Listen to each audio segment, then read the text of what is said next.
Growing a small business is exciting, but it can also get confusing fast when the numbers start pulling you in different directions. Robinson Aquino, CEO of JBS Corp. And author of The Small Business Money Game, created this book to help business owners better understand their finances, spot the growth plateaus before they become roadblocks, and make smarter decisions as they scale. To celebrate the launch, Robinson is giving away free copies of his brand new book. Want one? Go to thecovertcode.com to learn more. Aloha, my name's Anna Covert, and I'm coming to you from my battleship here on the beautiful island of Oahu. This week on the Covert Code, the topic is the Pilgrim Spirit and what happens when you say yes to the journey. My very special guest is Gideon Enok, a global traveler, writer, and modern-day pilgrim who has trekked over 7,000 kilometers over multiple countries in search of purpose, growth, and a deeper understanding of what really happens when you just keep moving forward. In his book, The Pilgrim Spirit, he chronicles a 5-month journey across Europe right in 2020 during the global pandemic and lessons learned along the way. Today, we'll be talking about adventure, resiliency, trusting the unknown, and what it really means to follow your heart, not just in life, but in business. Thanks so much for being here today, Gideon. Thank you. Thank you for having me. I look forward to the conversation. Tell me, let's start at the beginning. Before you became this modern day pilgrim, what did your life look like? What were you doing for work, and what provoked you to become the pilgrim that you became? Okay. Yes. So I probably when I moved out of my parents' house, really, I began to look at the world a bit different, began asking more questions. And in the beginning of, was that 2009? I went to this event of a speaker who talked about personal development and how to get more out of your life and all these things. And on Monday, when I went to work, which was a sales job, I sat down at work and it was like my whole world just shifted completely. It was what you call a paradigm shift. It was almost like a Twilight Zone where I was just sitting there and I knew what everybody was thinking before they said it. And it was just really, really wild. And I'm not really sure what was going on, but I told my boss, which became a friend, I can't work today. I need to go home. And we went in to talk and he said, go home and write it all down. So that's what I did. And over the next year, I began to just order books from left and right and read. And I began to I was shot into a possibility of just new things, entrepreneurial opportunities. Okay, there's more to life than, just wake up and work and stuff. And so I just began to be obsessed about life. I think I found a path where I felt like I belonged. I began, learning and I was, understanding my mind more, become more aware of that I had a conscious mind and a subconscious mind, and I actually had a responsibility in how I affected that. So that's how it started that year. And then when I got later on in the year, I began this investment that made me lose a bunch of money. At the end of 2009. And my friend, actually, my boss there, he had been fired or let go and he moved to Australia. He only went with a carry-on backpack. After that New Year's Eve, that was not a very fun and pleasant New Year's Eve because I really felt like I was at rock bottom. 2 days later in 2009, I just decided, okay, I need to do something different. I need to leave Denmark. So, my pursuit was to live differently and renew myself. So 42 days later, I had given away things, sold things, everything I had, packed a backpack, and I went to Perth in Australia to start a new life, really. And that's what I did. Yeah, and I actually told my parents and my dad in the airport, I'm not coming back. Right? Like really, like I'm gone. Did you ever go back to Denmark? I did, of course. But I sort of left. Yeah, I left with this sort of very strong intention of something really big had to change or shift. So that's what I did, and I kept traveling ever since. Right. So flash forward now, it's pandemic. You're back in Europe, mm-hmm. and you there's lockdown. You had a bad breakup. What happened then? Yes, so I had a breakup scenario going on in the early May of 2020 and moved into this red farmhouse in the middle of nowhere, not feeling very happy or anything, feeling really stuck, having returned to a cycle I thought I'd left. And on the 30th morning, I woke up with a really strong intention to say, something really has to change now. I mean, I'm not going to continue doing this. I mean, I didn't even want to wake up sometimes. I was so frustrated. So I've been doing meditation and so on. And I thought, okay, that's an option. So I sat down meditating, which lasted up to 3 hours.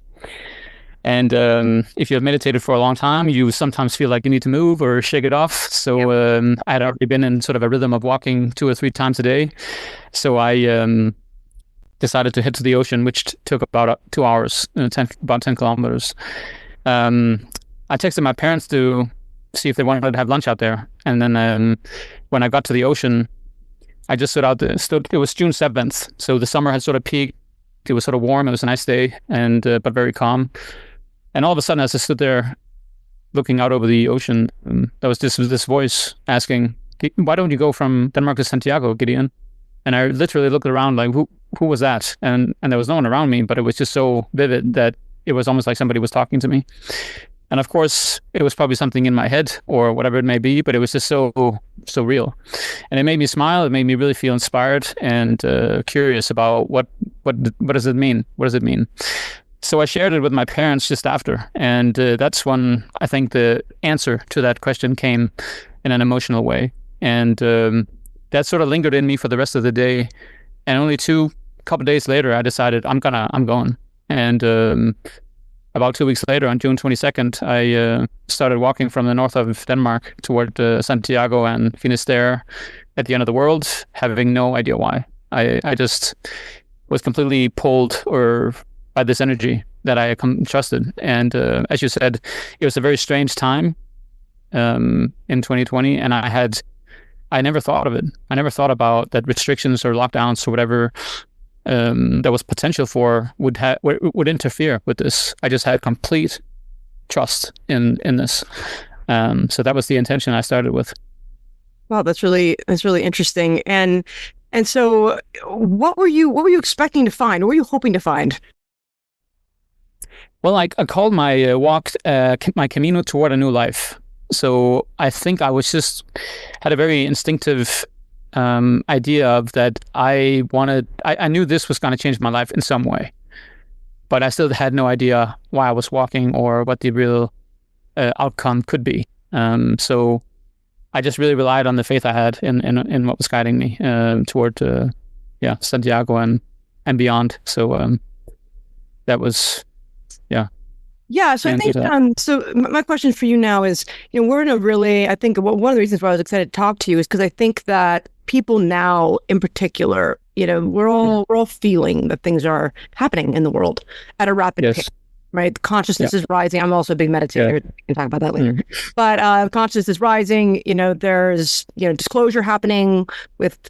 We know what that is. We want to get into it for those who don't really want to talk about it. But, there's global war happening, and a lot of people are feeling stuck and feeling trapped, right? Yeah.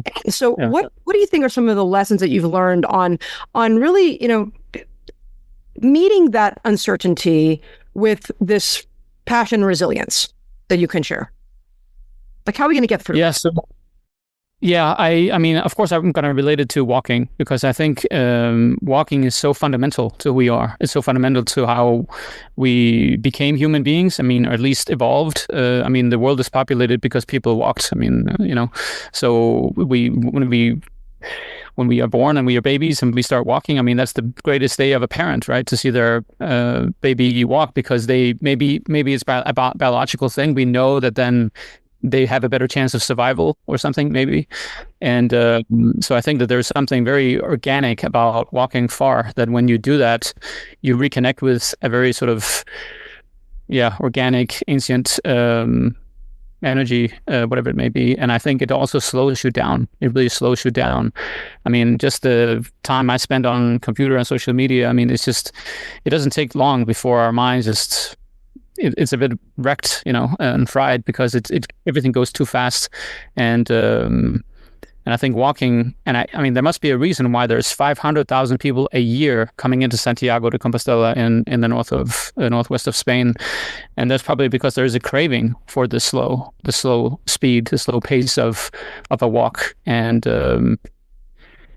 I mean, yeah, what I can expand on that if I, is that in my book I go into this idea of the three phases of the Camino. I'm not sure if Tell me about it. that's okay, because I think it could also be called the three phases of life, really, because it's not really an organic or new, what do you say, a new idea or a original idea, I should say.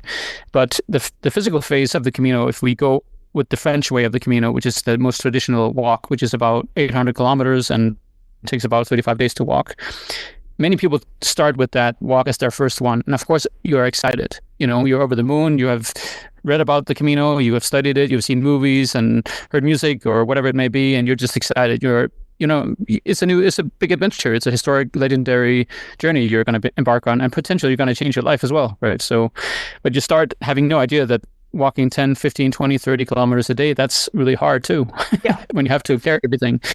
So, it takes 10 to 14 days to actually get used to the walk and the physical blisters endeavor. Doing it, the rhythm of that whole thing, and it takes time to actually go through that, get into the rhythm and flow and feel good in your legs. But you need to go through that phase before you can enter the second phase, which is the mental phase of the Camino.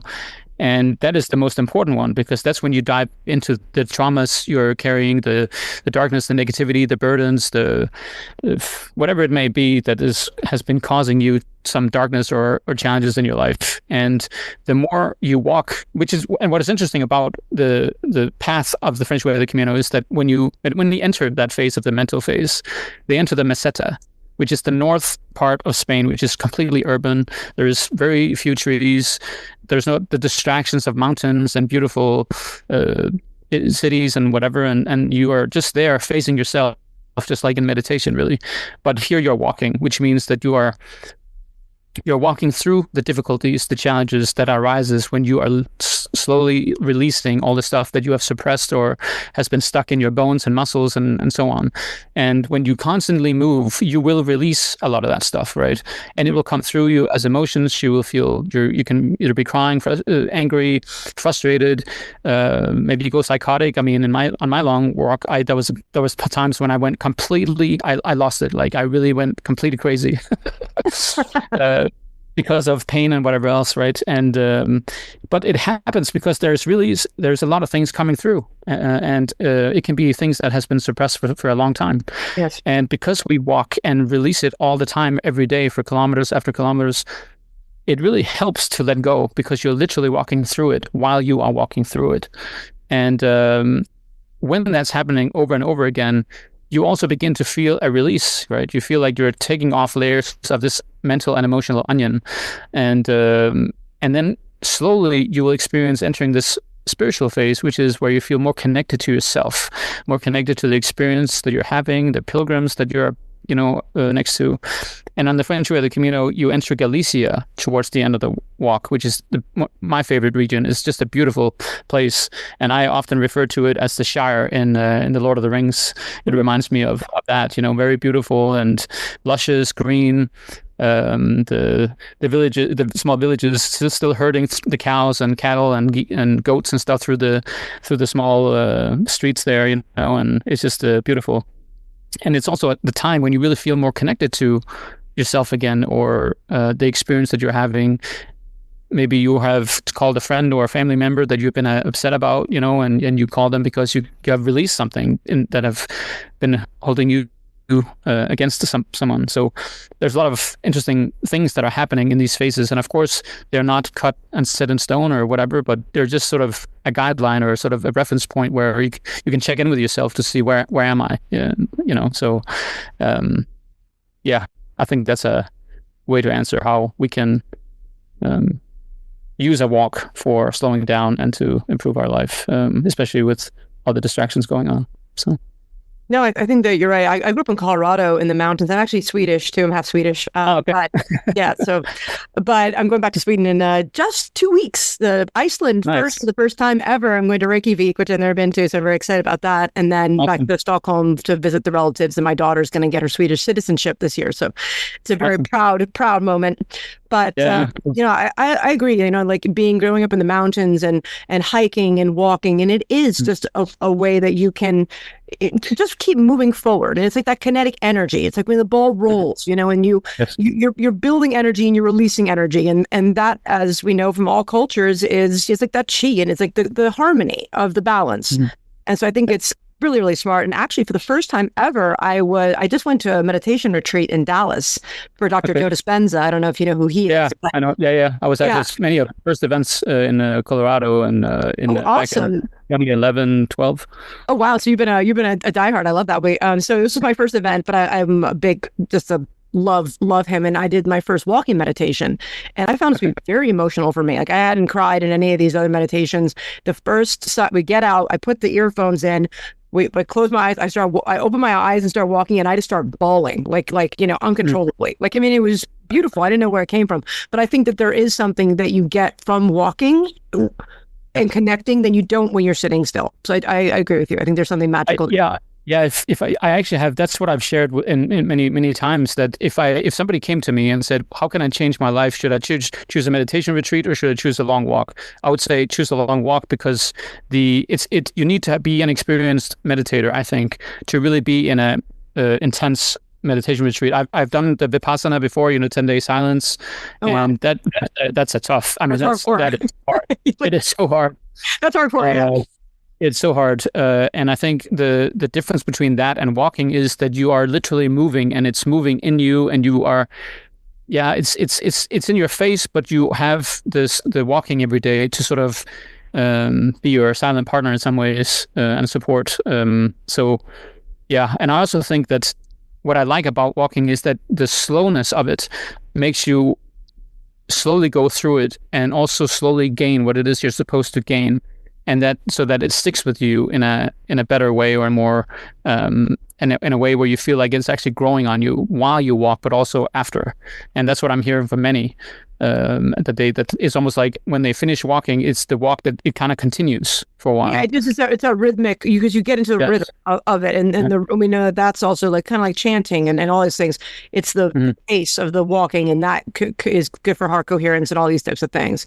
So to kind of pivot that. So after this incredible journey, and I know a lot of people, we hear that even with Dr. Joe, like there's the influenza, the Dispenza influenza. People, when they do these big events or retreats, there's a big high, right? There's a big release. People take vacation from work and they feel rested, they feel released, but then they feel like they've gotten something, and then they come back to their real lives. And it's kind of like, how did you transition back into your life, and how did you use these tools that you learned to then, write this book, and what are you doing now with it? Yes. So I think that it's hard to just answer that I did this and that, because when I was finished, it actually took a long time before the whole experience settled in me. Right. To the end of the walk, I actually really wanted to, I definitely connected to the idea that, the books that I really liked, the authors, I was thinking, like, towards the end of the walk, I was like, can I write something like this, using my walk? Because I knew it was a big deal what I was doing and so on. But when I started writing, or right after in November 2020 and December and onwards, I just couldn't get something out. It was almost like spitting bricks, like it just hadn't settled in me, So it actually took me more than a year to begin writing. And so I think I'm sort of a guy that if I don't do something 100%, I just sit around.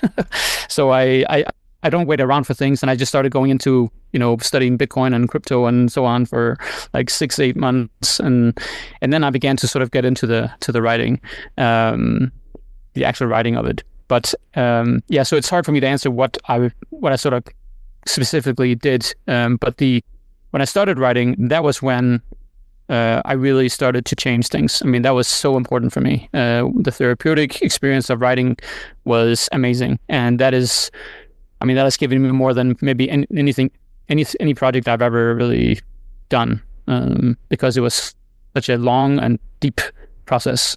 And then I had the best mentor that you can think of to be with me the whole time. So, but I would probably recommend people writing something down. Like a journal. Journaling is good. And reflecting, a lot. So Yeah, I'm not really sure if that was a satisfying answer, but Well, I think maybe what some practical tools people who are listening right now can use. I mean, how it's hard to just leave things behind if you have a business and a family and a mortgage and responsibility. Yes. But what kind of tools, practical tools from a pilgrim lifestyle are something that we can apply to our lives today? Maybe we could talk about that. Yes. So one of the things, if I may start in a bit of a different place and segue into that, one of the keys that I learned from this experience was to become more humble. I have come from a very judgmental family because it was very rigid with religion and all kinds of stuff. And so I brought a lot of that with me. And so during the whole writing process, my writing mentor asked me or told me, you need to write with humility, because you have to stop pointing fingers. You have to take responsibility for yourself. You have to take responsibility for everything and gain a perspective on things. And that humility you can obviously use in anywhere in life. And I think even if you walk to the store or you go through the airport, I mean, you can still bring with you a sense of humility, and the way you would be on a long walk, for example. Mm-hmm. That's why you walking a long distance is a kind of a beautiful metaphorical fairy tale for real life. It's an experience that you're having, so you can bring that with you to your real life, the Camino after the Camino, as we say, as pilgrims. And I think that's a really important thing to consider, that a long walk is amazing and it's beautiful, but you can't walk for the rest of your life. You need to live it, and you need to bring that with you in some capacity. And the things that I brought with me was the sense of humility, having a strong faith in your future. What is that you really are envisioning for your life, and practicing a faith in that. And as a practical tool or an idea to look at is, what is faith? And the way I look at it is, because if you go back to a life that either you maybe would like to change, maybe a lot of people who come from a long walk actually want to change something, right? I hope you want to change something. Yeah. Yeah. So you need to that's fine. Yeah. The way I am. Yeah. So there's obviously a practice of looking beyond where what is in front of you. If there's challenges or there is a muggy cloud of whatever and you can't see through it, well, you need a faith to kind of look beyond it somehow. Use our imagination to look beyond it. I mean, what would our life be without imagination, right? And imagination is probably really close to how we use faith. I think.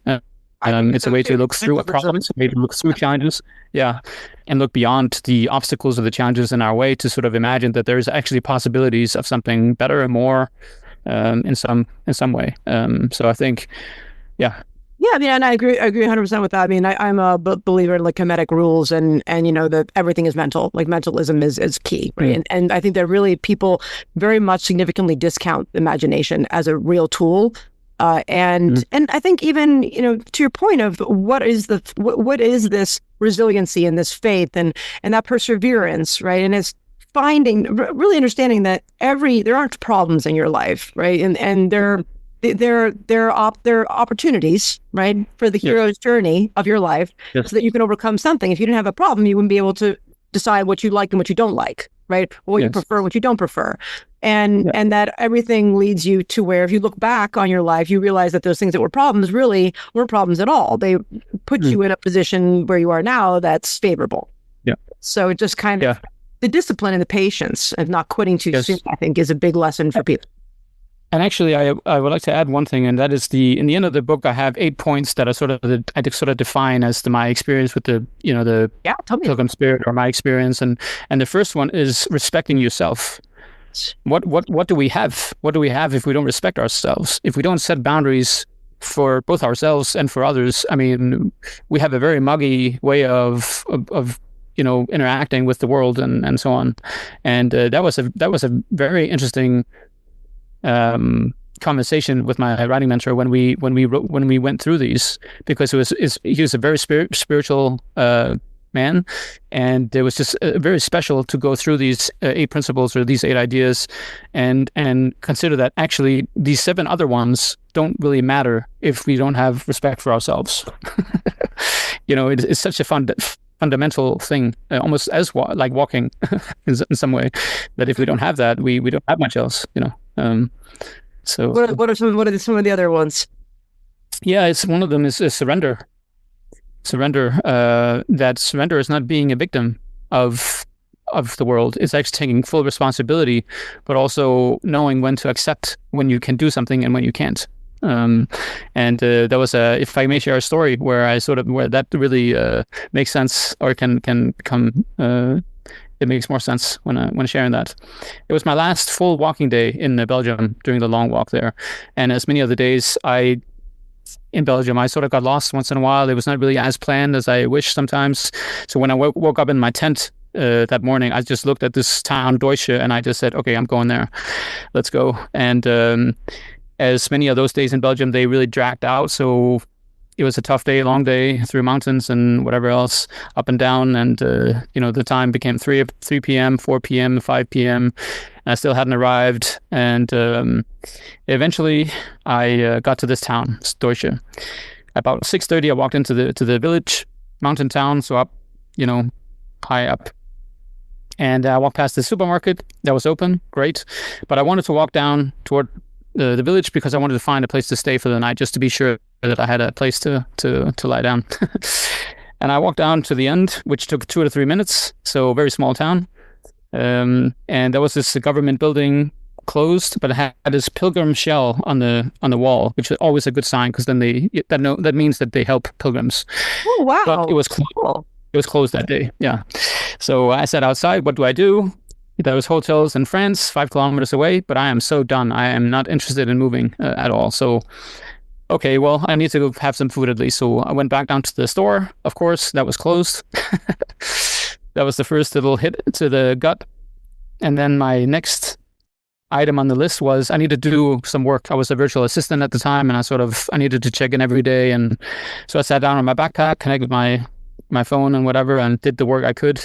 And then it began to rain. Oh, God.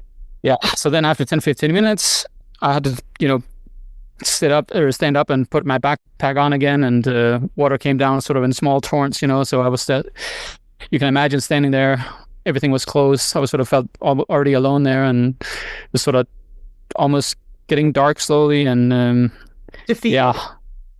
Yeah, defeated. I had on my YouTube channel where I documented the whole thing. I was spewing slurs in both Danish and English at the same time because I was so frustrated. Oh yeah. So irrationally, because I had two choices. I could set up my tent, which is very you don't do that in the rain. It doesn't really make any sense. And then I could walk. So I guess I was so used to walking that my legs just began to walk again downtown or down through the village. But all of a sudden, the clouds just opened and rain just began to splash down like you can't believe. And I just started to run down to having this government building in mind, because there was this entrance that was sort of long. So I thought I can at least stay in there. But I saw a bus stop first, and then I just jumped into that right away like a hunted animal. And then within a couple of minutes, I sat in there. It was so dark and wet, and I just sat in there like, what the heck do I do? I mean, there's nothing I can do here, and I was just frustrated. I had to really go to the toilet. I had no food, no real place to stay other than this glass box of a bus stop. And I began to just repeat to myself, I can't do anything. There's nothing I can do. And then all of a sudden, after some repeated mantras there, I just accepted it, completely surrendered, saying, okay, there's all good. There's nothing I can do. Surrendered. In that moment, I was recording that video in my channel on that day, and all of a sudden there was this car driving and letting out a man who went into a house opposite the bus stop. I didn't know if he saw me before or after, but he not long after came to the door and just sort of waved me over to kind of inquire about what am I doing. And I tried through my translator app to talk to him in English to French that I was lost pilgrim, I didn't find a place to stay, whatever. And he sort of said, okay, but he couldn't do anything in my the way I interpreted it. So I went back over, no problem. But then he came back in a few minutes and sort of waved me over, come with your things. So I did that. He invited me in, I got to sit down, he gave me some kind of lemon drink, all good. and he was sort of trying to explain to me, something about sleeping, something with the phone. And all of a sudden there was this guy coming to the door, somebody he obviously knew. They talked, were acquainted, smiling and whatever. And all of a sudden this guy said, go into the van, his van. And I said, okay, no problem. And then we drove to his house where his wife had, filled this table with food and everything. And they were just wandering around in there and just happy, like they found lost pilgrims, every day. Did they? So that was, and well, they had a map, or what do you say, like a folder with postcards from pilgrims who had, mailed them postcards back when they arrived in Santiago. So yes, so they must have they must have found pilgrims before, or hosted pilgrims.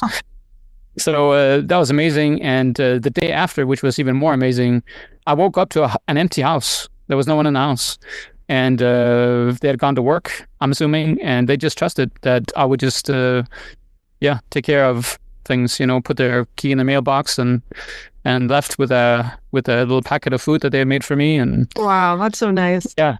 So that was one of the better experiences I had when I got this experience of surrender. And who knows how all these things happen. I mean, I don't have the absolute answer, but it was almost like instantly when I was surrendered, that was a help or an answer or a support. So that's how I can answer that one, I think.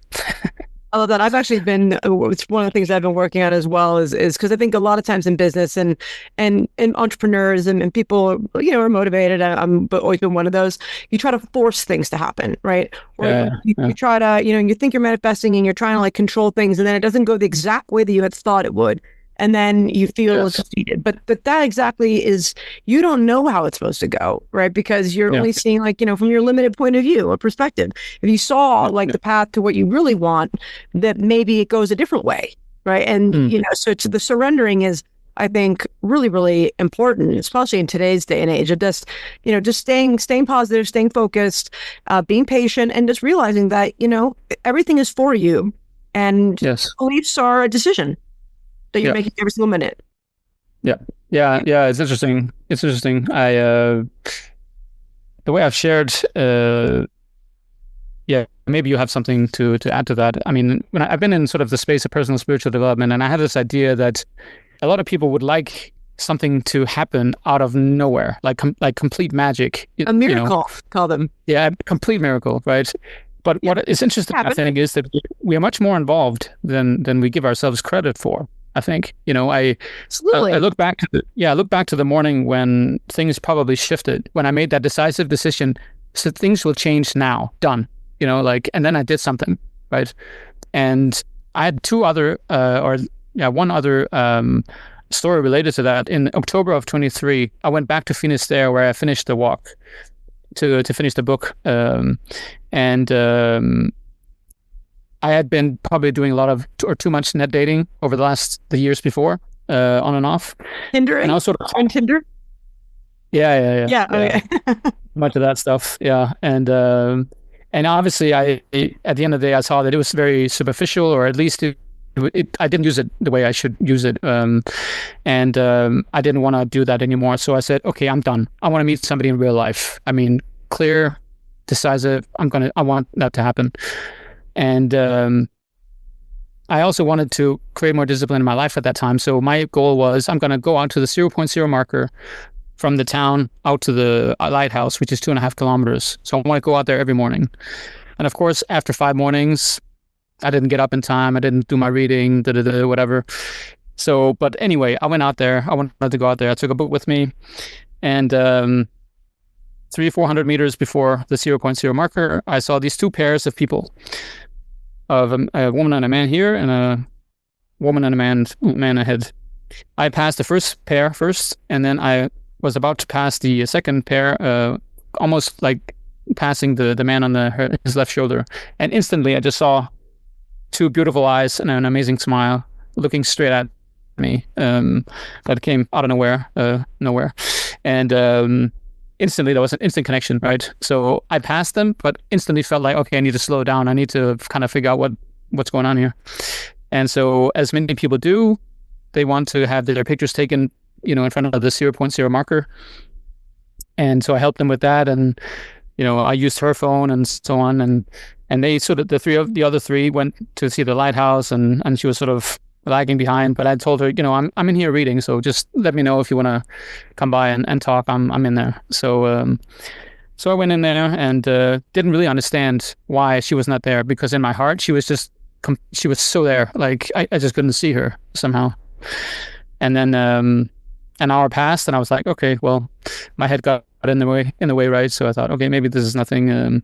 So I walked back out toward the souvenir shop and whatever, and looked back a couple of times, and then all of a sudden there was this red jacket doing jumping jacks, trying to get my attention, and that was her.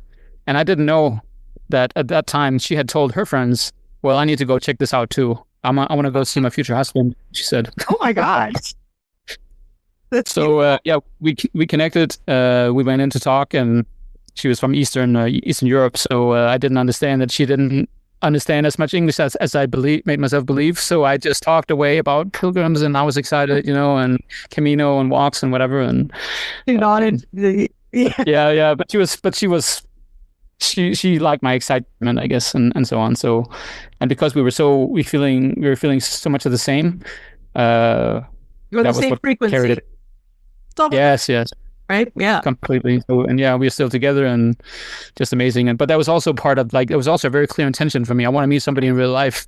Who knows when it's going to happen, right? But yeah, I guess it did. It will happen, right? And it's about, I think it's also, even Jesus said that if you believe you already have it, right? It's yours, right? And then think that we just get so distracted by, we're in a society, and this is another part, that we want everything now, and the social media, making it even more. But if you went to the future and you knew that you were going to have this magical relationship, then you wouldn't look for it, because you knew you were going to get it. And it's like, that's part of the surrender too, right? And the trust and the faith and that's that's another key to a long walk, right? I mean, if you want to do a long walk and want to change your life, any walk, of course, has value. I mean, we know taking a walk and a break, of course, it has value. But if you really want to change your life with a walk, it's probably ideal to walk a month and a half, because it takes time. It just takes time, and if you walk for a few days, you can't expect that your whole life will change. It may, who knows, but it's not likely. You need to do the work, right? We all need to do the work. Run for a couple of days if you want your life to change, like Forrest Gump. Yeah. That's another way of doing it. Yeah, definitely. Maybe think about that immediately. Like, I'm a big Forrest Gump fan, but when he starts to, puts his shoes on, to starts running, and he just kept going and going. It's kind of similar to your story. Like, you just kept going. It's actually kind of funny, because my two younger brothers, they came down and walked with me for a week, and we actually did a Forrest Gump tribute video where we actually have some of the same. I'm playing the Gump, Gideon Gump, right? And I have some of his lines, and my brothers are the people kind of following him, So yeah, we try to make a fun video there. Awesome. Well, this has been great. How do people find your book? Where it's being sold, and what's next for you? This is how it looks. I love your cover. It's beautiful. Well, tell me the inspiration of your cover. Yeah. So first of all, the Pilgrim Spirit is sort of a word you use as pilgrims on the Camino. We just talk about this Pilgrim Spirit that we feel connected to. So that's the main reason of the title, I guess. And then there's the spirit, right? I mean, it's spiritual, obviously, in some way. And so it's very mystical. I love it. It has a very, very mystical. Out here, it has more of a distorted energy, right? And then it should probably look like that distorted energy is sort of changing into sort of more a spiritual lighter energy through the walking, right? So I guess that's sort of the idea, and that's also why the subtitle is called "The Longer You Walk, the Deeper You Go," because that's been my sort of experience and what I think many experiences. So yeah, the website is the Pilgrim Spirit, thepilgrimspirit.com, and it's on Amazon and wherever you buy books. And if you want to test read, there's also a free chapter option that people can try out first. So. Well, congratulations on your book, and thanks for being here today. Thank you. And to all my listeners, please join me next week as I interview another industry expert and topics to help you succeed on and offline. Big mahalo to all my subscribers. We just hit 200,000, and it's because of you and your aloha. So please continue to share your content, subscribe to the channel if you haven't, and I cannot wait to see you next week in the Pixels. Aloha. I hope you enjoyed this episode of the Covert Code Podcast. If you're loving the insights we share here, don't forget to follow us on your favorite podcast platform and leave a review. Your support helps us reach more digital innovators like you. Share this episode with your friends and colleagues on social media and help spread the word. And if you're in the solar space or just curious about where clean energy is headed, I'm thrilled to announce my brand new podcast, The Solar Coaster. This show digs into the real stories, trends, and challenges of the solar industry, with bold conversations and powerful takeaways you won't hear anywhere else. Follow the Solar Coaster now so you don't miss a single episode. Thanks for tuning in. See you in the pixels. Aloha. I hope you enjoyed this episode of the Covert Code Podcast. If you're loving the insights we share here, don't forget to follow us on your favorite podcast platform and leave a review. Your support helps us reach more digital innovators like you. Share this episode with your friends and colleagues on social media and help spread the word. And if you're in the solar space or just curious about where clean energy is headed, I'm thrilled to announce my brand new podcast, The Solar Coaster. This show digs into the real stories, trends, and challenges of the solar industry, with bold conversations and powerful takeaways you won't hear anywhere else. Follow the Solar Coaster now so you don't miss a single episode. Thanks for tuning in. See you in the pixels. Aloha. Hi, my name is Robinson Aquino. I'm the author of The Small Business Money Game, The Hidden Strategies That Turn Survival into Scale. And I'd like to tell you a little bit about why I wrote this book. Growing up, I was an avid fan of Monopoly. I like to think that I was the best player in our house, but my brother Alex dominated the board whenever he could. And it was one of my first early lessons in economics, what taught me that a game that should be fair, where we all start with the same assets, where we all earn the same income, quickly turns into a game that is quite unfair, a game where the minority owns all of the assets. And as I studied finance and economics, and as I spent the last 12 years working with entrepreneurs, I've learned this money game that we call business is very similar to that little game of Monopoly. In this book, I've written strategies on how to price, on how to manage costs, on how to scale businesses, and more importantly, where entrepreneurs consistently get stuck. I look forward to hearing your thoughts. Game on.